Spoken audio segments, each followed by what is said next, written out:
tey dañu ñëwoon seet si lamb senior ginnaaw bi ñu jugee lamb ja ñu ñëw fekk fii lamb senior ñu bëggoon mu am lu leeral ci lamb Prince Modou Anta ba xam nan la ko gisee tey jii. waaw maam Cheikh avant tout dama lay nuyu di la fay la jox sa wàccuwaay quoi waaw di la wax ne diggante Prince Modou Anta lamb la joxaay ni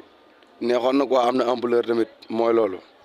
waaw lamb yi jeex na si commencé na si alhamdulilah jeex na si commencé na ci 11 billahi seer jeex na si alhamdulilah rabbi alamin waaw nii la quoi lamb du violence du dara waaw mu nekk lamb joxaay na lamb ju neex la woon amateur yëpp mënoon doon xaar xam nga diaspora bi yëpp ñu ngi koy doon cons affaire yi xam nga lamb ju nekk lamb ju neex a neex ñun ñëpp doon ko xaar xam nga tey jii nag la ko yàlla dogal quoi parce que lamb yi tëgg nañ ko fi ñaari yoon tamit mu reseté quoi ba tey jii lay soog a nangu kon nag lamb jooju noonu tey jii bu amee doon le 4 mai di doon anniversaire Gaston Mbengue bi nga xam ni moom site bi di Gaston production tey jii la ci génn àdduna quoi ñu ko doon sargala di ko si kii yàlla quoi di ko si defaale inter kii quoi léegi nag diggante Prince Modou Anta lamb la joo xam ne neexoon na trop waaw lamb ji neex na Modou Anta mobilisé na waaw andi na mbooloo tamit wax dëgg yàlla Modou Anta amoon na confiance quoi xam nga yàlla moo ñëw ko dogal na mais Modou Anta lépp li nga xam ne war na si lamb ji rek Modou Anta def na ko quoi wax dëgg yàlla Prince tamit doon xale boo xam ne di ndaanaan doon champion bu jógee Pikine day jóg ginnaaw raay jóg kenn du ko bàyyi quoi gis nga mafia bi yëpp gis nga duy na kaw ak suuf yëpp ba mu fees dell mooy loolu mobilisé na ci combat bi def na li ko war tamit moom Prince quoi moom moo gën a féete xale moo jëli moo song moo bëri quoi donte nag moom la yàlla jox ndam Modou Anta tamit moom démérité wul quoi parce que Modou Anta am na foo xam ne man contre naa ko parce que Modou Anta bi mu koree Prince di dóor ba muy waaj a génn saako yi moom moo am fu mu jàpp mais Prince jàppul fenn mu continué dóor yi ci la ko Prince takkataat koy xalaat ci suuf ndax Prince moom amul xeex quoi dëgg la mais bëre ba foo ko takk rek weesu na ko quoi Prince foo takk bëre ba weesu na ko Prince day bëri si ay tànk day bëri si ndigg bu laxasu sa ndigg ñàkk nga quoi te gis nga Modou Anta da ngaa gàtt Prince def la sut bi mu laxasu sa ndigg rek waaw dafa daal di jeex quoi mooy loolu mais da nga waroon def un peu de décalé quoi pour mieux assurer pour mën a ñëwaat si biir parce que pompé nga gan gi ay coups pompé nga ko ay coups yu métti ba moom boo génnoon saako yi ñëwaat rek mën nga public bi mën na ko yuuxu moom ba day afale du xam sax li mu war a def quoi mooy loolu tax moom foofu rek nga def erreur quoi mais def nga li nga war a def lépp si làmb ji quoi waaw yàlla nag mooy joxe ndam quoi moo la xañ daan na la may ay ndam dëgg la nag champion nga ndaadaan nga tey waa Thiès bàyyiwul la ndax gis nañ ñëpp topp nan la ni la war a toppee quoi mën naa ni combat yi nga daan ñëw yëpp ak bu tay bi ute ne quoi parce que xale bi nga doon bëree la quoi moo laaj boobu ful quoi parce que Prince xam naa ne Modou Anta mënoo koo dab si mbooloo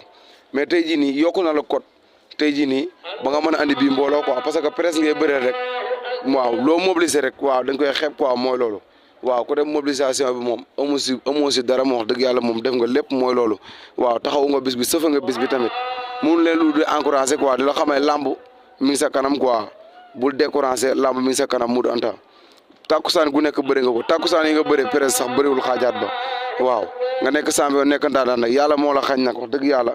defet yaa ngi bëgg a bëri mais bu mu la tax a xaadi mbër da ngay defaruwaat rek suul say tànk ndengeen seeram waaw loolu laa gis quoi mooy loolu Prince tamit aussi nga doon xale boo xam ni champion nga ndaanaan nga boo jógee gis nga liy jóg dëkk mooy jóg topp la waaw xamal fi ngay teg si tànk bu baax te xam ne lamb mi sa kanam te loo gën a dem si kanam sa lamb di gën a soxor sa lamb di gën a xajam waaw kon il faut nga def un peu de décalé itam pour mieux sore moytu àndandoo yi xam nga mooy loolu rek nga wàcc say tànk dem si li la war boo xëyee suba demal entraînement te xam ne entraînement bi moo lay fay parce que moo tax nga mën a dugg si arène bii jëflanteeg say morom Prince njool nga say loxo jot na sab xeex demewul noonu soo ko jàngee xeex bu wóor sa morom doo taxawoon ak moom une minute doo def ak moom sa morom waaw sa bëree rëy na fu ko waaye takk jéggi na loolu noonu kon boo wàccee say tànk Prince ndengeen saw yaram amul ku la jaaxal fii ci arène nationale bi. waaye kon lamb li nga wax am na solo lool gis nañ Prince Modou Anta ci tàkkusaanu tey jii mais lamb yan gis nañ Prince position bi mu taxawee gis nañ Modou Anta fi mu taxawee gis nañ Prince daan na ko am na ndam mais Prince yan idée leen koy jox tey jii pour fan la jëm. waaw Prince moom li ma la mën a wax mooy Prince moom instant yi lambam tijjeeku na te li ma mën a wax si Prince mooy il faut mu il faut mu xaar su ma sañoon damay xaar moom diggante Diop 2 ak Tapha Mbeur quoi parce que diggante boobu mën na fa am adversaire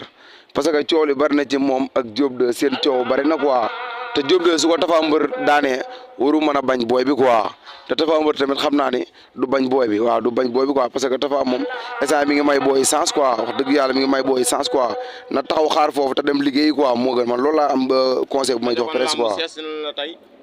daanaka nan la tey wax nga nu la am solo ci làmb li mais làmb lan nga mën a tàggoo gaay lan nga leen mën a wax. waaw di ziar ñëpp rek maam Cheikh di jox ñëpp seen wàccuwaay xam nga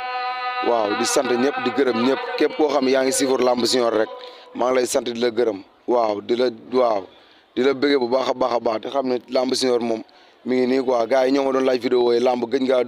dóor xam nga moo tax tey jii ma génn ni il faut ma may leen benn quoi parce que vidéo yi bu neexoon gars yi duñ ma ko laaj quoi waaw moo tax kon maa ngi sant diaspora bi ñëpp ñi may seetaan ak fii Sénégal ñëpp ñi nga xëy ñi ngi seetaan Lamb Junior rek maa ngi lay sant bu baax di leen gërëm quoi di la sant aussi yow itam di sant booy ñoom Baye si di Mamor jëmb mafia bi maa ngi leen sant